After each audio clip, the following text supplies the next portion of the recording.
আজকে 28শে আগস্ট কাটোয়া মহকুমা ছাত্র পরিষদের উদ্যোগে ডাইহাটের সিনেমা হলের কাছে যে গান্ধী মূর্তিটি আছে ওইখান থেকে কাটোয়া পর্যন্ত 7 কিলোমিটার দৌড় প্রতিযোগিতা শুরু হয়েছে।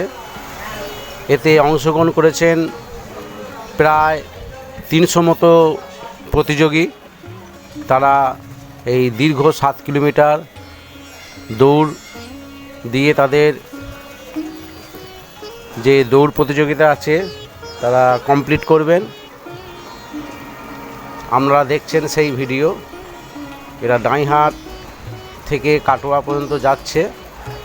এরা জাতীয় কংগ্রেসের উদ্যোগে এই অনুষ্ঠানটি করা হয়েছে